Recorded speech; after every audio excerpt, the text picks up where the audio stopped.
दर्शकों, फिर से एक बार तमाम व्यूवर्स का हम खैर मकदम करते हैं, हम वेलकम करते हैं। जिस तरह आपको बखूबी इल्म है कि कोविड-19 को लेके हमने अपने तरफ से भरपूर कोशिश की थी कि जितने भी इश्यूज़ हो, ग्रीवेंसेस हो, चाहे वो पिलग्रिमेज को लेके हो, स्टूडेंट फ्रेटर्निटी को लेके हो, या जो कॉमन पीपल जो हिंदुस्तान के मुख्तलिफ़ जगहों पे जो अभी स्ट्रैंडेड है, अभी फंसे हुए हैं, हमने अपनी तरफ से बिल्कुल कोशिश की थी कि उन्हें आला ओहदेदार तक पहुंचाने की कोशिश की, यूटी एडमिनिस्ट्रेशन तक पहुंचाने की कोशिश की, और साथ ही साथ LHDC करगिल तक भी पहुंचाने की कोशिश की। इसमें डिस्ट्रिक्ट एडमिनिस्ट्रेशन तक भी हमने आपके राय पहुंचाने की कोशिश की, और उसमें साथ ही साथ हमने बराबर उसी मुताबिक हमने कंसर्न अथॉरिटीज़ बुला के पैनल के थ्रू, प्रेस कॉन्फ्रेंस के थ्रू, हमारे रिपोर्ट्स के थ्रू उनकी राय भी आप तक पहुंचाने में हमारी भरपूर कोशिश रही। और साथ ही साथ जोजिला क्लोजर को लेके और एसेंशियल कमोडिटीज़ को लेके और डिस्ट्रीब्यूशन ऑफ रेशंस को लेके हमने बराबर राय अथॉरिटीज़ तक पहुंचाने की कोशिश की, और अथॉरिटीज़ की राय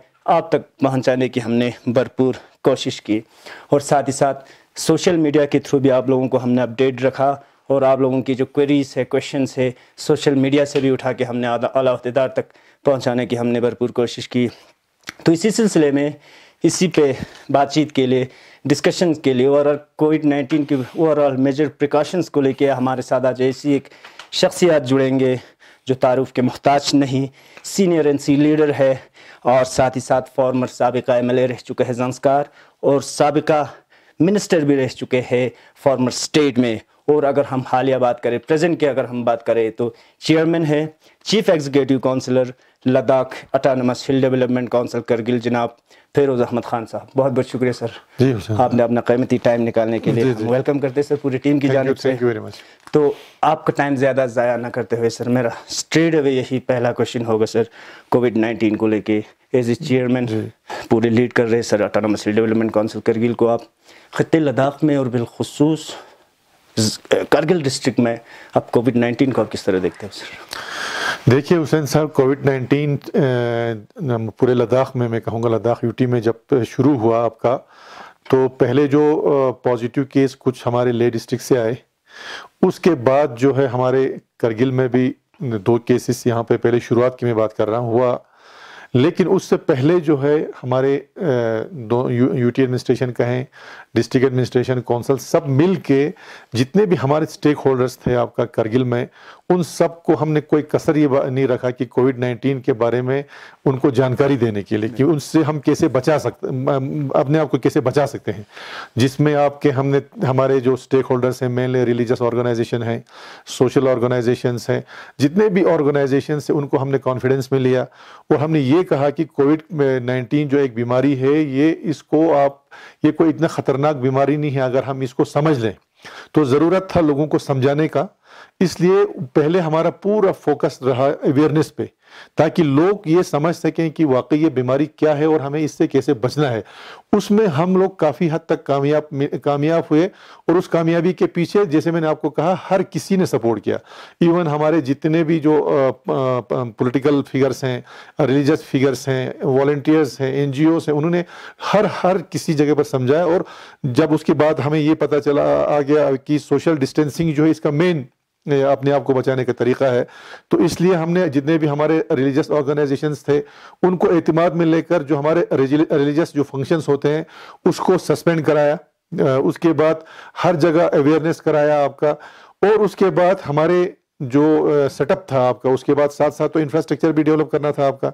फिर हमारे हेल्थ डिपार्टमेंट, उसके बाद उसके साथ कनेक्टेड जितने भी हमारे डिपार्टमेंट्स थे उनके साथ साथ हम इंफ्रास्ट्रक्चर भी डेवलप किया, जिसमें आपका क्वारंटाइन सेंटर से, आइसोलेशन सेंटर से, ये सारा मिला के हमने अच्छी खासी तैयारी की, जिसका नतीजा आज हम देख रहे हैं कि हम काफ़ी हद तक इसमें हमने काबू पा लिया। फिरोज साहब, अगर हम इस कोविड-19 की अगर हम बात करें, तो जब भी कोई क्राइसिस आता है सर, कुछ अप डाउन्स भी हमें देखने को मिलता है।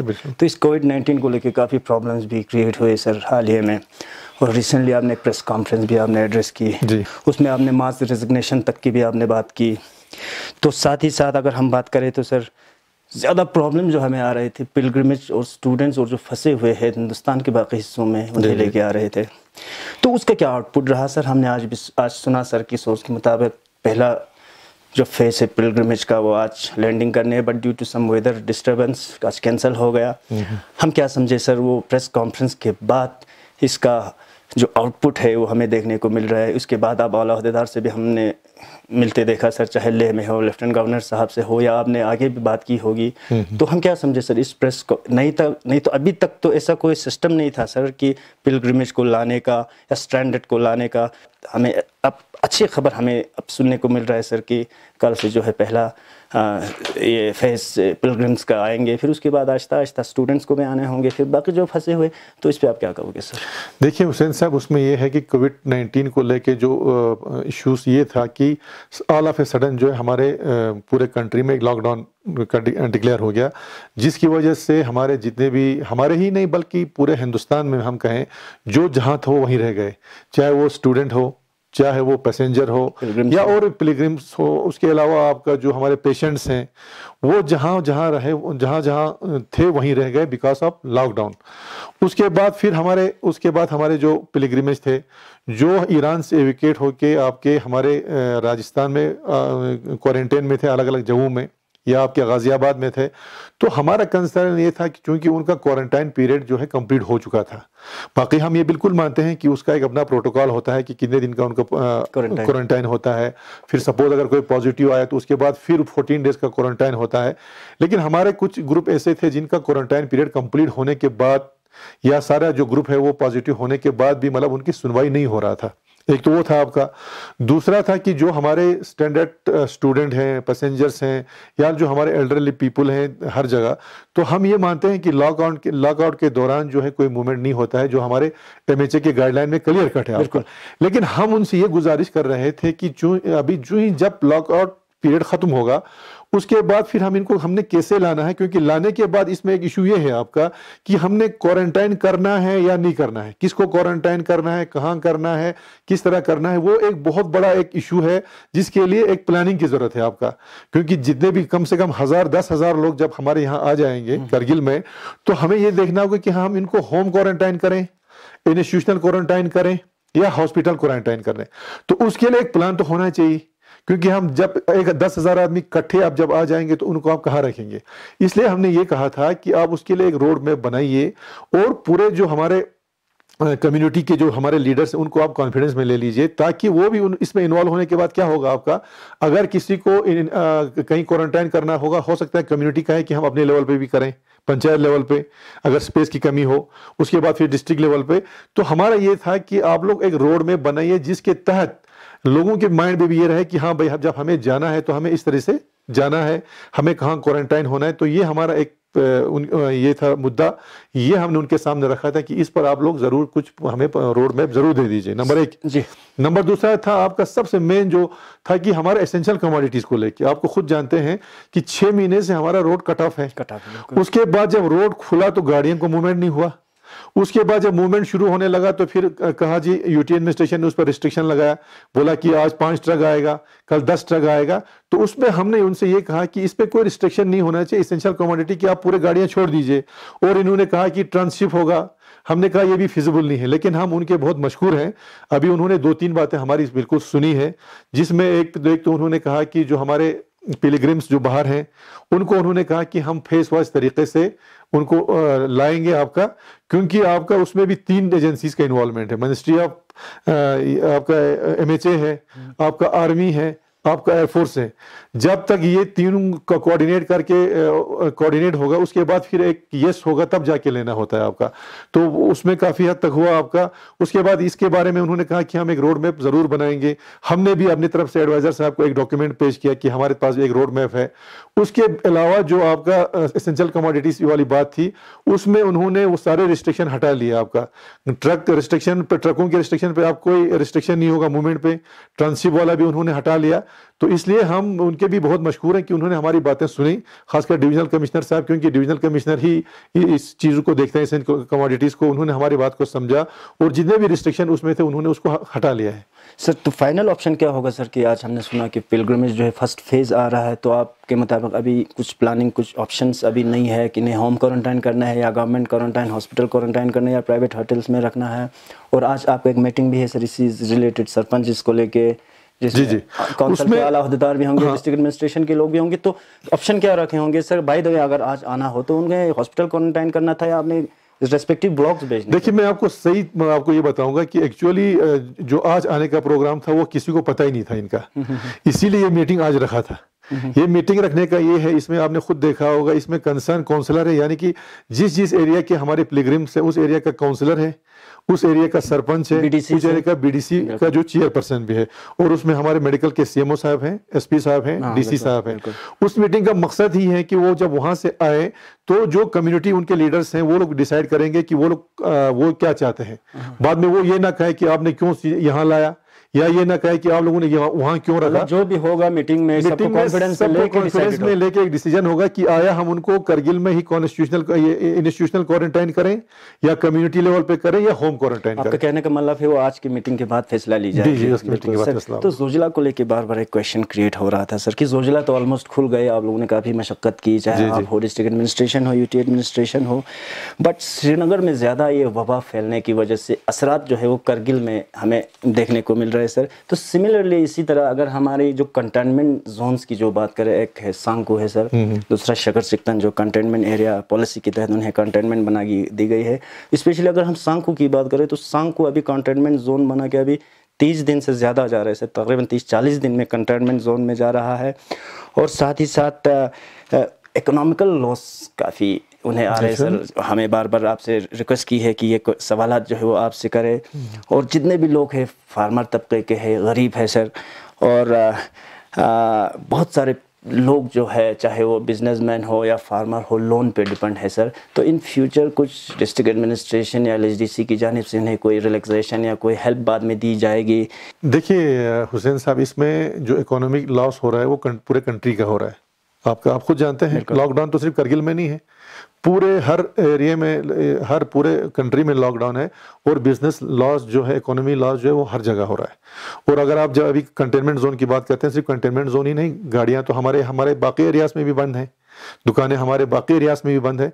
तो इकोनॉमी रिवाइवल के लिए क्या होगा, वो एक पॉलिसी डिसीजन है आपका, वो या गवर्नमेंट ऑफ इंडिया के लेवल पे होगा या यूटी लेवल पे होगा कि जो जिनका इकोनॉमी लॉस हो रहा है, बिजनेसमैन का, गाड़ी वालों का, तो वो एक हाई लेवल एक डिसीजन होगा।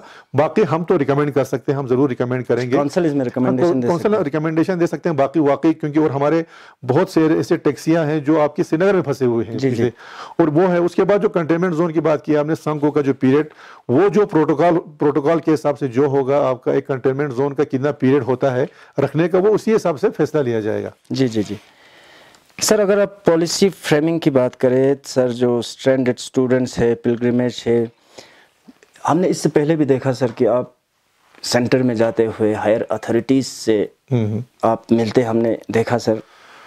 और उस वक्त एक कलेक्टिव लीडरशिप आपने प्रपोज क्यों नहीं की थी सर? क्योंकि हमें ऑलरेडी पता था कि सर एक वबा तो आई हुई है, तो इसमें पहले प्री प्लान आपने, जब आप हायर अथॉरिटीज से मिले थे, आज से तकरीबन 20-25 दिन पहले की मैं बात कर रहा हूँ सर, आपको बड़े बड़े हायर अथॉरिटीज से हमने मिलते, तो उस वक्त एक कलेक्टिव ये बना के उस वक्त एक प्लान अगर बनाता तो शायद हमें आज, अभी कितने प्रॉब्लम्स आ रहे हैं सर?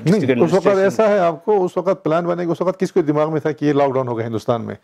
जो हमने डेलीगेशन लेके जो हम गए थे काउंसिल में, जिसमें हमारे सारे रिलीजियस ऑर्गेनाइजेशन और पॉलिटिकल ऑर्गेनाइजेशन थे, जिसमें हमारे एमपी साहब भी थे, जब हम एक्सटर्नल अफेयर्स मिनिस्टर से मिले, उस वक्त हमारा सिर्फ एक ही मुद्दा था कि जो हमारे पिलग्रिम्स जो ईरान में फंसे हुए उनको उठाने का था सिर्फ, और किसी के जहन में ये नहीं था कि हमारे यहाँ पे लॉकडाउन होगा, हमारे स्टूडेंट्स फंसेंगे, हमारे पैसेंजर्स फंसेंगे, वो किसी को मालूम नहीं था उस वक्त। तो प्लान तो अब बनाने की बात आ गई जब ये लॉकडाउन हो गया, और जब लॉकडाउन जब एक्सटेंशन हो रहा है, तो ये प्लान और प्रपोजल पॉलिसीज बनाए कि अभी वक्त आ रहा है आपका। उस वक्त जब आप बात करते हैं, हम जब तकरीबन मेरे ख्याल में महीना हो रहा है उसको, जब वो डेलीगेशन का हमारा सिर्फ वन पर्पस था कि हम किस तरह से अपने जो पिलग्रिमेज जो हमारे ईरान में फंसे थे उनको कैसे एविकेट करना है। तो उन्होंने माशाल्लाह उनको एविकेट किया, हम उसके लिए बड़े मशहूर हैं। गवर्नमेंट ऑफ इंडिया के एक्सटर्नल अफेयर्स मिनिस्टर के जितने भी हैं, हमारे भी जितने लीडर्स थे, एमपी साहब वगैरह, सारे मिलके उसमें तो हम तो काफी कामयाब हो गए, हमारी बातें सुने, उनको एविकेट किया गया आपका। अब उसके बाद ये जो सिचुएशन आया आपका, ये तो ऑल ऑफ ए सडन आया, जो किसी को भी पता नहीं था। बिल्कुल खान साहब, by the way government of India पूरी तरह से सहमत होती है, हमारी इश्यूज़ पे, हमारी ग्रीवेंसेस पे उतरता है। तो मैंने आपको पहले भी वजाहत की सर, पिलग्रिमेज के साथ साथ स्टूडेंट्स के साथ साथ बहुत सारे करगिल के लोग जो विंटर में नॉर्मल गवर्नमेंट डॉक्टर्स रेफ़र करते हैं कि आप जम्मू में बैठे या श्रीनगर में बैठे और अपने लोकल इलाज के लिए भी, कोई सर्जरी के लिए, ऑपरेशन के लिए, तो ओवरऑल जब एक डाटा जब हमने देखा था सर, रफली 20-25 हज़ार के लोग अभी हमारे वहाँ फंसे हुए। अगर पूरे लद्दाख की बात करें तो 40,000 से भी ज़्यादा है सर। तो बाय द वे उन्हें परमिट दी जाती है पूरे सबको यहाँ रिटर्न के लिए। तो आप कितने हद तक तैयार है सर? किस तरह के आप लोगों ने इंतजामात कर रखी है? क्या पॉलिसीज, स्ट्रेटजीज वगैरह आप लोगों ने बना रखी है अगर बाय द वे सबको एट ए टाइम आना हुआ तो? देखिए हुसैन साहब, वही तो चीज़ हम आपको बार बार बोल रहे थे कि देखिए लॉकडाउन तो है आपका, जब तक लॉकडाउन पीरियड है तब तक तो इसमें एविकेशन का कोई गुंजाइश नहीं है, क्योंकि लॉकडाउन जो है वो पूरे इंडिया में लागू है और इसके लिए हमारे लद्दाख यूटी के लिए या करगिल के लिए अलग से कानून नहीं बन सकता है कि हम लॉकडाउन के दौरान भी इनको अलाउ करेंगे। लेकिन लॉकडाउन के बाद जब आना है तो हमें एहतियात इसलिए बरतना है क्योंकि ये कोविड-19 तो एकदम ख़त्म नहीं होगा, और जितने लोग आना है उनको नंबर 1 तो हमने उनका स्क्रीनिंग करना है। जिस तरह से अभी आप देख रहे हैं ले से हमारे जितने भी लोग आ रहे हैं उनका एक तो खंगराल में स्क्रीनिंग होता था, दूसरा आपका संजय में स्क्रीनिंग होता है। अब जितने भी लोग श्रीनगर से आएंगे उनका हमें स्क्रीनिंग करना है, उसके लिए हमें मेन पावर देखना है। और हमने मीना मार्ग प्रपोज किया और मीना मार्ग जो है वो जगह फिजिबल नहीं है, उसके लिए स्क्रीनिंग जो है हम प्रपोज कर रहे हैं आपका मटाइन में, और कम से कम जो है 10-15 लोगों को स्क्रीनिंग के लिए लगाना है। उसके बाद सबसे बड़ा इशू ये है कि उनको क्वारंटाइन कैसे करना है। उनको सपोज ये है कि अगर कोई हॉट स्पॉट से आ रहा है तो उसका तो ज़रूरी है आपका इंस्टीट्यूशनल क्वारंटाइन करना है, उसके बाद फिर उसको होम क्वारंटाइन कैसे करना है। तो इसमें यह है कि आपका एविकेशन जो है, मैं यहाँ 2 चीज़ें क्लियर करना चाहता हूँ। आपका एविकेशन तभी पॉसिबल होगा जब लॉकडाउन हटेगा, और ये यकीन है कि लॉकडाउन तो किसी न किसी दिन हटना है। अब हटने के बाद जो है चैलेंज हमारे लिए है, इसी यही तो हम यूटी एडमिनिस्ट्रेशन से बोल रहे थे कि पॉलिसी एक, अब इंशाल्लाह हम इस पे लगेंगे प्रोसेस, क्योंकि हमने एक एविकेशन पॉलिसी जो है, कल मेरे एडवाइजर साहब से भी मीटिंग हुई तो एडवाइजर साहब ने कहा कि हम अपने लेवल पे बनाएंगे, आप अपने हिसाब से डिस्ट्रिक्ट लेवल पे भी बनाइए वो, क्योंकि वो बड़ा ज़रूरी है आपका। क्योंकि ये है कि लॉकडाउन के बाद ये एकदम ये है कि कोविड ख़त्म हो जाएगा, नहीं, उसका डर तो हमें तब भी रहेगा। इसलिए अब हम अपने आदमियों को, जब लॉकडाउन खत्म होगा तो हम अपने आदमियों को रोक भी नहीं सकते हैं, क्योंकि जब मूवमेंट शुरू करेगा गवर्नमेंट तो हम उनको नहीं रोक सकते हैं। अब हमने ये देखना है कि हम दिन में कितने लोगों को लाएंगे, उनका स्क्रीनिंग के लिए हम कैसे देखेंगे। और इसी सिलसिले में जिस तरह से आज हमने एक मीटिंग रखा है आपका, हम एक बड़े लेवल पे एक मीटिंग रखेंगे, उसमें ये देखेंगे कि हम किस तरह से, क्या हम उनको इंस्टीट्यूशनल क्वारंटाइन किस तरह से करेंगे, आपका कम्युनिटी लेवल पे कैसे करेंगे, और होम क्वारंटाइन कैसे करना है। तो इंशाल्लाह इन चीज़ों पे हम काम करेंगे। और हमने अपना एडवाइज़र साहब से भी मेरी मीटिंग हुई, डिविजनल कमिश्नर साहब से भी, वो लोग भी एग्री कर रहे हैं कि नहीं, हम इस पर हमें एक पॉलिसी बनाना है, क्योंकि वेकेशन के बाद तो लोगों को आना है तो स्क्रीनिंग तो हमने करना है, उसके बाद फिर क्वारंटाइन वाला डिसीजन भी लेना है। तो इसमें इंशाल्लाह हुसैन साहब यह है कि इसमें सारे स्टेक होल्डर्स को साथ में लिया जाएगा, जिसमें हमारे एडमिनिस्ट्रेशन है, जिसमें डीसी साहब, एसपी साहब और मेडिकल के सीएमओ साहब वगैरह सब बैठ के हम लोग इस पर एक डिसीजन ले लेंगे कि किस तरह से हम इन लोगों को जब आने के बाद कैसे रखेंगे। सर, करगिल में हमेशा ये प्रॉब्लम देखने को मिलता है सर कि कोविड से हट के मैं कुछ बात करना चाहता हूँ सर। बेशक कोविड का भी होगा, साथ ही साथ हमारा डिविजनल स्टेटस का इशू निकला सर, फिर उसके बाद यूटी का हुआ, फिर बहुत सारे क्राइसिस हुए। जब भी कुछ क्राइसिस होता है तो हमेशा एक कन्फ्यूजन हम में हमेशा यही रहता है सर कि इसको lead LHDC as a public representative करे या रिलीजियस हेड करे। तो इसको ऐसा है आपका, देखिए क्राइसिस जब होता है तो उसमें तो हम लोग सब इन्वॉल्व हैं, चाहे आप रिलीजियस ऑर्गेनाइजेशन है, चाहे LHDC है, चाहे पॉलिटिकल ऑर्गेनाइजेशन, मैं तो कहूँगा सारे स्टेक होल्डर इसमें इन्वॉल्व हैं। अब लीड किसकी बात, इसमें आप हमने लीड इसलिए लिया आपका, जो अभी जो इश्यूज हुए आपका, जिसमें हमारे पंचायत है, अभी हमारे यहाँ पर ले दे के इलेक्टेड रिप्रेजेंटेटिव्स कहें या कुछ भी कहें आप, उसमें आता है आपका जो हमारे म्युनिसिपल कमेटी के मेंबर्स हैं जो इलेक्ट होके आए हैं, जो एक इंस्टीट्यूशन है हमारा डेमोक्रेटिक इंस्टीट्यूशन, उसके बाद हमारा पंचायत है, उसके बाद हमारा LHDC है। पहले हमारे यहाँ पे हमारे लेजिस्लेचर्स होते थे, वो तो अब खत्म हो गया। तो अब क्योंकि हम एक एहसास जिम्मेदारी को समझते हुए हमने इसमें एक लीड लिया है, जिस तरह से डिविजनल स्टेटस में भी काउंसिल ने या बाकी हमारे उस वक्त तो हमारे ये क्या कहते हैं आपका, हमारे लेजिस्लेटिव काउंसिल के चेयरमैन साहब भी थे, तो उनका भी ओहदा था, तो उसमें हमने को लीड किया था। तो इसमें भी हमने लीड किया है। लेकिन मुझे ये कहते हुए काफ़ी मसरत होता है कि हर किसी ने, चाहे वो रिलीजियस ऑर्गेनाइजेशन हो, सोशल ऑर्गेनाइजेशन हो, पॉलिटिकल ऑर्गेनाइजेशन, सबों ने हमारे जो इलेक्टेड जो इंस्टीट्यूशंस हैं, पंचायत हो, काउंसिल हो या म्यूनिसिपैलिटी, उनका उन्होंने साथ दिया। उन्होंने कहा चूंकि ये सारे करगिल का इशू है, तो इसमें हम लोग भी आपके साथ दे रहे हैं। तो उन्होंने काफ़ी हमारा साथ दिया, और आइंदा भी जब भी कोई नया चीज़, नया इशू हमारे सामने आएगा, हम तो उनको कॉन्फिडेंस में लिए बगैर आगे नहीं चल सकते। सर, एक बहुत ही महत्वपूर्ण क्वेश्चन जो बार बार आपने भी अपने प्रेस कॉन्फ्रेंस के वक्त आपने भी ये डिस्क्लोज की कि ज़िला इंतज़ामिया और कौंसल जो है यूटी बनने के बाद कौंसल और एडमिनिस्ट्रेशन के पावरात जो सर अभी तक कोई चीज़ जो है वो सामने नहीं आ रहा है सर, जिसका आपने भी जिक्र किया अपने प्रेस कॉन्फ्रेंस में, आपने बिल्कुल डिटेल में बता दी, बोला कि अभी तक कोई ब्लूप्रिंट यानी दायरा इख्तियारात जिसे हम कहता है सर, यूटी एडमिनिस्ट्रेशन का इख्तियारात क्या है, कौंसल का रोल अभी तक लोगों को वाज़ेह नहीं है सर।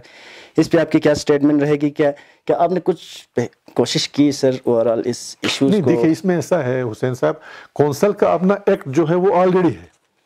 जो कानून पहले कौंसल यूटी बनने से पहले था वो अभी भी है, एक्ट अभी भी है हमारे पास, जो LHDC एक्ट 1997, उसके बाद फिर उसमें अमेंड भी हो गया 2018 में, वो एक्ट हमारे पास है।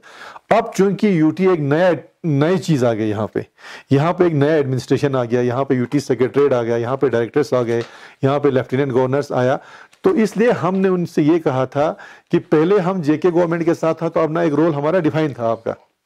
अब जब नया यूटी एडमिनिस्ट्रेशन यहाँ आया तो हमने ये कहा कि आप एक बिजनेस रूल हमें दे दीजिए जिसमें ये क्लियर कट हो कि यूटी एडमिनिस्ट्रेशन, क्योंकि कौंसल का अपना एक्ट तो है, उसका और यूटी एडमिनिस्ट्रेशन का जो है इन दोनों का आपस में तालमेल कैसा होगा, एक बिजनेस रूल क्लियर कट हो ताकि कोई कंफ्यूजन ना रहे और हमारे जो ऑफिसर्स हैं उनमें भी कोई कंफ्यूजन ना रहे आपका। तो ये हमने उनसे रिक्वेस्ट किया हुआ है। तो कल मैं फिर आपके LG साहब से भी मैंने रिक्वेस्ट की, एडवाइजर साहब से भी रिक्वेस्ट किया। उन्होंने कहा कि उनका ये क्लियर कट कहना था कि चूंकि अभी हमको एस्टेब्लिश हुए सिर्फ 6 महीने भी नहीं हुए और ये एक नया सेटअप था, और हमारे उनके पास उनका कहना भी दुरुस्त है कि हमारे पास नाम का सेक्रेटरीट है और स्टाफ की बेहद कमी है, जिसकी वजह से उन्होंने ये कहा, क्योंकि हमारा ये शिकायत था कि हम जितने भी कॉरेस्पॉन्डेंस करते हैं उनका कोई जवाब ही नहीं आता है। तो उन्होंने ये कहा कि हम जानबूझ के आप लोगों को अंडरमाइन नहीं कर रहे हैं इंस्टीट्यूशंस को, बल्कि इस वक्त जो है हमारे पास मैन पावर की शॉर्टेज है। दूसरा उन्होंने कहा कि 3 महीने तो हम लोग जो है यूटी बजट बनाने में लगे, पूरा बजट और प्लानिंग में रहे, इसलिए हमारे पास टाइम नहीं मिला।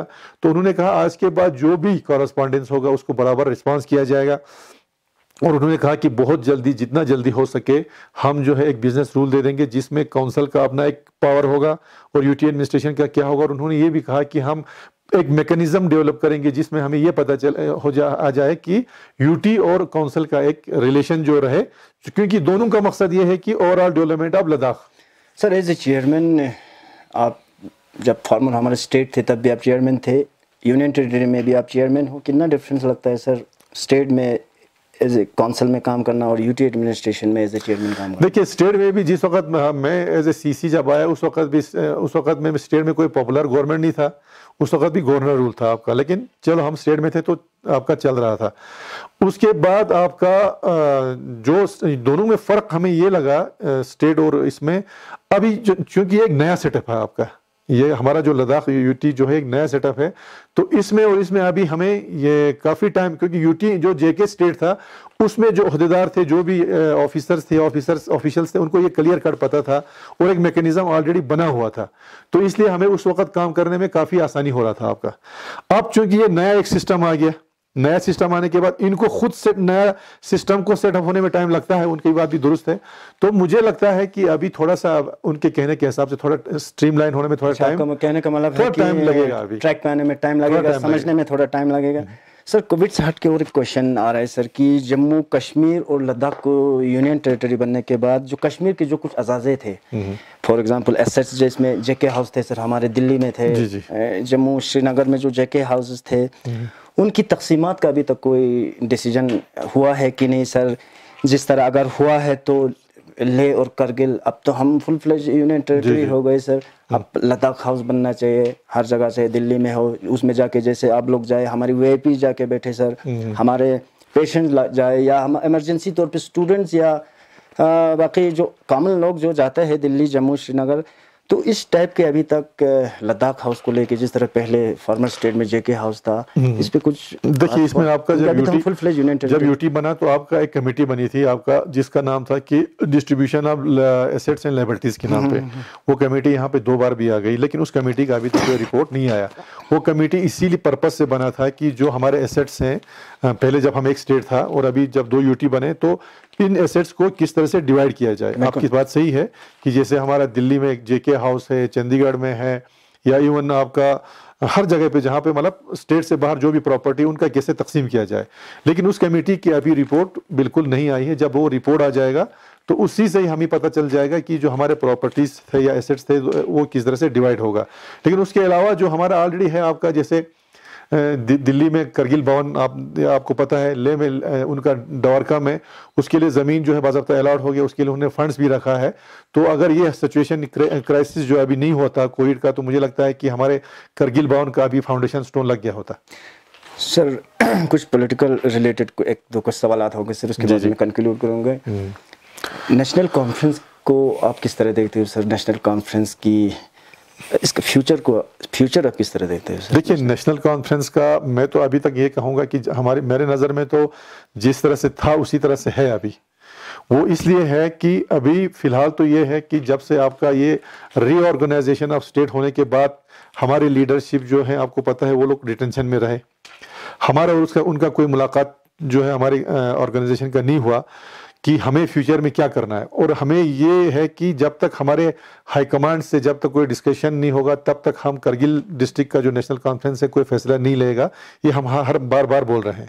लेकिन आज के डेट में जिस तरह से हमारे यूनिट पहले भी था उसी तरह से आज के डेट में भी जिंदा है। लेकिन लीगली इसका क्या होगा, किस तरह से हमने करना है, वो फैसला जो है हमने अपने हाईकमांड से मिल के उस पर फैसला करना है। सर अगर एनसी और बीजेपी की अगर हम बात करें तो आइडियोलॉजीज़ को लेके भी काफ़ी अलग अलग है सर। नॉर्थ पोल और साउथ पोल की अगर हम डिफरेंस दें उस हिसाब से है सर। और अगर हम लीडर्स की बात करें, जितने भी एनसी के लीडर्स हैं सर, पीएसए जो है बीजेपी गवर्नमेंट में ही लगा सर, चाहे आपका फारूक अब्दुल्ला साहब हो सर, उमर अब्दुल्ला साहब हो, सबको बीजेपी के दौर में ही पीएसए लगा सर। और स्टेट फ्लैग जो है सर वो भी बीजेपी के दौर में ही, और स्टेट को भी अलग किए गए, यूटी भी बनाई गई। और एनसी तो अभी भी मान रहे हैं सर कि हम यूटी के अगेंस्ट है। रिसेंटली आपने एक टेलीफोनिक इंटरव्यू भी मैंने कल सुना सर कंबर साहब का, वो तो बिल्कुल अभी भी यूटी के अगेंस्ट है और स्टेट के हक में है। लेकिन इसके बावजूद भी अगर हम करगिल में आते हैं तो बीजेपी और एनसी जो है एक ही काउंसिल में नज़र आ रहे हैं सर। तो और मैंने पहले भी आपको फ्लैग और पीएसए और यूटी की मैंने आपको मिसालें भी दी। और दूसरी तरफ कंबर साहब का वो भी स्टेटमेंट आ रहा है बार, वो तो अभी भी अटल है स्टेट को लेके। तो एनसी और बीजेपी का कॉलिशन अभी जो चल रहा है सर काउंसिल में, आपकी क़यादत में जो कॉलिशन चल रहा है, तो इसे हम क्या समझे सर? एक अजीब इत्तेफाक, या इसको आप ओवरऑल आप किस तरह देखते हैं? साहब उसमें ऐसा है, आपका स्टेट को लेके या यूटी को लेके हमारा स्टैंड वही है, आपका पार्टी का स्टैंड जो है वही है, बल्कि हमारे लोगों का भी स्टैंड है कि हमने कभी ना यूटी मांगा था। आपको पता है करगिल वालों ने कभी यूटी नहीं मांगा। उसके बाद हमारा जो मेन डिमांड उस वक्त हुआ करता था कि डिविजनल स्टेटस का, वो है। उसके बाद दूसरा ये है जो आप कोलेशन की जिक्र कर रहे हैं, आपको खुद मालूम है कि हमने जो है हमारा जो कोलेशन हुआ था, आपका पहले हमारा कोलेशन जो था कांग्रेस के साथ था, उसके बाद क्या ब्रेकअप हो गया, क्या मसले आ गए, उसके साथ हमारा ब्रेकअप हो गया। उसके बाद हमारा कोलेशन जो है वो पीडीपी के साथ हुआ था, आप खुद जानते हैं। उसके बाद जो कोलेशन में जो हमारे साथ रहे उन्होंने बीजेपी ज्वाइन किया या पीजीपी के साथ चले गए, वो उनका अपना इशू है, हमारे साथ नहीं है, हमारे साथ उनका ये इशू नहीं है उसके साथ, ठीक है आपका। तो इसलिए बाकी इसमें क्या होना है क्या नहीं होना है, जो कोलेशन वाली बात है, ये मैं एज एन इंडिविजुअल ना मैंने डिसाइड किया है ना मैं डिसाइड कर सकता हूँ। ये पार्टी डिसाइड करेगी और पार्टी ने डिसाइड किया है। और पार्टी इसमें क्या डिसीजन लेगी, क्या करेगी, मैंने पहले ही कहा कि अभी तक जो है हम अपने पार्टी लीडरशिप के साथ हम डिस्कशन नहीं कर पाए हैं जब ये रीऑर्गेनाइजेशन हुआ है। इसलिए हम कोई डिसीजन इस पर नहीं ले पा रहे। जो अभी जो कोलिशन चल रहा है ऑफिशियल स्टैंड नहीं है आपका, क्योंकि इसमें एमपी लद्दाख भी थोड़ा बहुत कंफ्यूज है सर। आपके जो एमपी लद्दाख साहब का उनका अपना इशू है कि वो बोलते हैं कि हम इसमें ऑफिशियली हम डिक्लेयर नहीं कर पा रहे हैं, क्या नहीं कर पा रहे हैं, वो उनका अपना है, उस पर तो मैं कमेंट कर ही नहीं सकता हूँ। और हमने कभी हमारी तरफ से कोई ज़बरदस्ती भी नहीं है, आपको मैं क्लियर करूँ। तो इसलिए ये है, ये उनका अपना स्टैंड है, यहाँ हमारा अपना स्टैंड है। ये दोनों पार्टी का इशू है। इसमें न सीईसी का मसला है न एमपी साहब का मसला है, क्योंकि वो भी अपने पार्टी को बोल रहे हैं इसलिए मेरा भी है, अगर हमारे पार्टी ने कि कांग्रेस के साथ किया तो पार्टी का डिसीजन है, अगर अभी वाला ऑर्गेनाइजेशन जो हमारा कोलिशन है इसको हमने कंटिन्यू करना है, क्या नहीं करना है, वो पार्टी का डिसीजन होगा। और ये मैं क्लियरली आपको कह रहा हूं कि जब तक हमारे पार्टी हाईकमांड इसमें फैसला नहीं करेगा, हमारे पार्टी यूनिट इसमें कोई फैसला नहीं कर सकता है। बिल्कुल। तो मेरा आखिरी क्वेश्चन होगा सर, टाइम भी काफ़ी हो चुके सर, स्पेशली फॉर पिलग्रिमेज को लेके आपकी क्या फ्रूटफुल मैसेज रहेगी? बार बार हमसे भी रिक्वेस्ट की है, पिलग्रिमेज का बराबर आपके साथ भी कॉन्टैक्ट्स में सर, आपको भी फोन्स आ रहे हैं, आपको भी लेटर्स वगैरह आ रहे हैं, और साथ ही साथ हमारे स्टूडेंट फ्रेटर्निटी का भी यही रिक्वेस्ट है सर, उनको क्या आपकी मैसेज रहेगी, और बाकी जो लोग फंसे हुए हैं उनको आपकी क्या मैसेज रहेगी, और साथ ही साथ जोजिला को लेके भी आप थोड़ा इसमें बताओगे सर, और जो अभी एसेंशियल कमोडिटीज़ पे आपकी थोड़ा मैसेज, और साथ ही साथ जो वेजिटेबल्स जो अभी यार उसमें भी थोड़ा बहुत अभी प्रॉब्लम आ रहा है सर, बराबर जगहों पे पहुंच नहीं रहा। मेरा लास्ट क्वेश्चन होगा सर, उसके बाद मैं प्रोग्राम कंक्लूड। देखिए, मैं आपको आपसे ये कहूँगा, जो हमारा पिलग्रिमेज को लेके उनको घबराने की बात नहीं है। मेरी पिलग्रिमेज जो हमारे ज़वार हजरात हैं उनसे ये गुजारिश है कि आप लोग मेहरबानी करके जो वहाँ से जो वीडियोस आप क्लिप्स बना के वायरल करते हैं या वॉइस मैसेज भेजते हैं, मेहरबानी करके आप मैंने उनको कहा भी है, आप वो बंद कर दीजिए, क्योंकि उसमें सब लोगों का एक आवाज़ बिल्कुल नहीं होता है। एक का हमने सुना, वो बोलते हैं हमें यहाँ मुश्किलात हो रहा है, क्वारंटाइन सर में हमें खाना नहीं मिलता है, हमें ये नहीं मिलता है। दूसरा मैसेज दूसरे दिन आता है, हमें यहाँ बिल्कुल ठीक ठाक है, हम तसल्ली के साथ हैं, हाँ हमें ये पता है कि घर की तरफ फैसिलिटी हमें नहीं मिलेगा। तो ये पूरा कंट्राडिक्ट आ रहा है आपका, कोई एक कुछ और मैसेज दे रहा है, दूसरा कोई और मैसेज दे रहा है। और सबसे अफसोस की बात यह है कि आप लोग एक नेक सफर पे होने के बावजूद भी आप अजीब अजीब इल्जाम लगा रहे हैं। कभी आप इदारे के ऊपर इल्जाम लगा रहे हैं, कभी आप लोग लीडरों के ऊपर इल्जाम लगे रहे हैं, कभी आप सीसी के ऊपर इल्जाम लगा रहा है, कभी आप एमपी के ऊपर इल्जाम लगा रहे हैं। तो बराए करम आप लोगों को ये सोचना है कि आप एक नेक सफर से आए हो, तो थोड़ा सा सब्र आप लोगों को करना है। हर कोई एक फर्द जो है डिस्ट्रिक्ट का उनका फिक्रमंद है, उसमें लगा हुआ है। तो इंशाल्लाह हमारी यूटी एडमिनिस्ट्रेशन से भी बातचीत हुई, हर कोई लीडर भी हमारा है, एमपी साहब से भी हमारे परसों बात हुई, हर कोई इसमें लगा हुआ है कि आप लोग सेफली कैसे घर आए। इंशाल्लाह हमें उम्मीद है कि आप लोग बहुत जल्दी घर आएंगे, एक रोड मैप बना हुआ है, हमें उम्मीद है वो जल्दी आएंगे। स्टूडेंट्स और बाकियों का भी मैंने पहले ही आपको डिटेल बता दिया कि लॉकडाउन जो ही ख़त्म हो जाएगा आप लोगों को आना ही आना है। अगर उसके अलावा आज के डेट में आप लोगों को कोई प्रॉब्लम आ रहा है तो आप हमें बताइए, हम अपने लाइज़ान ऑफिसर्स के ज़रिए या यूटी एडमिनिस्ट्रेशन ने भी ये क्लियर कट कहा है कि जहाँ जहाँ जिस जगह पर आपको प्रॉब्लम है, हम वहाँ के लोकल एडमिनिस्ट्रेशन से बात करके आपके मसले हल करेंगे। तो ये भी उनको समझना होगा, और उसके बाद जब लॉकडाउन ख़त्म होगा आप लोगों को कैसे लाना है, हम उस पर पूरा बातचीत एक रोड मैप ज़रूर बनाएंगे। दूसरा इशू है आपका इसेंशियल कमोडिटीज को लेके। इसेंशियल कमोडिटीज को हमने पहले भी कहा था कि इसमें अगर ये रिस्ट्रिक्शन रहता तो हमें काफ़ी दिक्कत आना था, क्योंकि हमारे रमज़ान भी आ रहे हैं। अब हम यूटी एडमिनिस्ट्रेशन के और डिविजनल कमिश्नर साहब के बहुत मशहूर हैं कि सारे रिस्ट्रिक्शन उन्होंने हटा दिए, कि ट्रक पर अब कोई पाबंदी नहीं है कि अगर आप दिन में 20 ट्रक भी आए, 40 ट्रक भी आए, 50 ट्रक भी आए। और दूसरी बात, ट्रांसशिप वाला जो इशू था हमारा, खासकर वो कंसर्न था हमारे मर्चेंट एसोसिएशन का, वो भी उन्होंने ख़त्म कर दिया आपका। तो मुझे लगता है कि ये सारे मसले इंशाल्लाह हमारा 1 बाय 1 ख़त्म होगा, हमें बर्दाश्त करने की ज़रूरत है। और इस वक्त हम एक ऐसे सिचुएशन से भी गुजर रहे हैं, आपको पता है। और हमारा मेन जो फाइट है इस वक्त जो है हमारा इस वबा के साथ होगा। इसलिए तमाम लोगों से ये गुजारिश है कि जिस तरह से लॉकडाउन का हमें पालन करना है, अभी भी स्ट्रिक्टली आपका जिस तरह से हमें हिदायत है उस हिसाब से हमें चलना है। और इस कोविड-19 को कंट्रोल करने के लिए, इसको जिस हिसाब से कंट्रोल करने के लिए तमाम पब्लिक ने इसमें साथ दिया, उसी तरह से यूटी एडमिनिस्ट्रेशन, आपका यूटी एडमिनिस्ट्रेशन को मैं इसलिए कहता हूं कि ये पूरा कमांड वो कर रहे हैं। तो लद्दाख जो इस वक्त आपका जो लैब टेस्टिंग में, सैंपल टेस्टिंग में नंबर 1 पे आ गया आपका। और हमारे पास जब हमारे पास 18 पेशेंट से आपको रिकवर होते हुए आज हमारे पास सिर्फ 3 की 4 पेशेंट रह गए आपका। तो इसमें जितने लोगों ने काम किया आपका, हमारा हेल्थ डिपार्टमेंट, चाहे कमिश्नर हो, डायरेक्टर हो, हमारे तमाम डॉक्टर साहिबान और पैरामेडिकल स्टाफ जिन्होंने इस आइसोलेशन सेंटर में काम किया पेशेंट्स को ठीक करने में, पुलिस डिपार्टमेंट, हम सब के मशकूर हैं। हमारा डिस्ट्रिक्ट एडमिनिस्ट्रेशन जिसमें खुसूसन हमारे डीसी साहब हैं, हमारे एसपी साहब हैं, और भी जितने भी लोग जिसने भी इसमें काम किया, हम उसके मशकूर हैं। और हमें थोड़ा सा बर्दाश्त करने की ज़रूरत है। और सबसे ज़रूरी ये है कि हम इस वबा से कैसे बचें, और ख़ासकर जो लोग हमारे वहाँ से आ रहे हैं उस वक्त हमें कैसे एहतियात बरतना है, ताकि इस वबा से, कोविड-19 से हम अपने आप को बचा के रखें जिस तरह से हमने बचा के रखा है। अदरवाइज हम देख रहे हैं कि बाहर डिस्ट्रिक्ट में क्या क्या हो रहा है। तो ये मेरा एक मैसेज है सबको लेके, इंशाल्लाह हम लोग एक राइट डायरेक्शन में जा रहे हैं। और हमारे जितने भी रिलीजियस ऑर्गेनाइजेशन या पॉलिटिकल ऑर्गेनाइजेशन हैं, उन सबसे भी हमारी गुजारिश है कि जो भी होगा आइंदा, जो भी हमें करना है, हम सब मिल के इंशाल्लाह अमल एक बनाएंगे।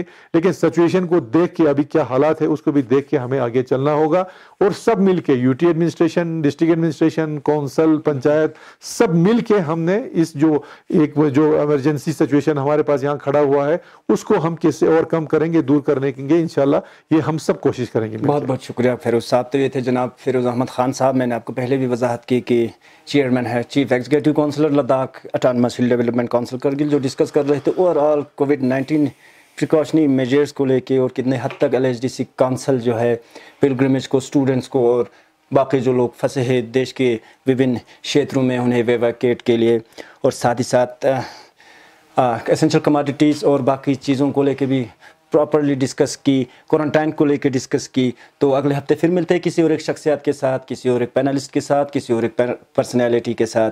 और इस वक्त मेरे साथ कैमरा लाइन पे जुड़े हैं senior video journalist Mohammad Isaq और senior video journalist Karamjeet Singh, और इस पूरे प्रोग्राम को हमारे साथ सपोर्ट दे रहे थे गुलिस्तान लद्दाखी बुलेटिन जम्मू हेड जनाब JM नूरी साहब, और मैं हुसैन खालिद। मुझे दीजिए इजाज़त, खुदा हाफिज़। For more updates, subscribe to our channel Kargil Today. Click the show links and enjoy watching the videos. Like us on Facebook and follow us on Instagram. Keep watching Kargil Today. Keep enjoying Kargil Today, the only voice of Kargil Ladakh.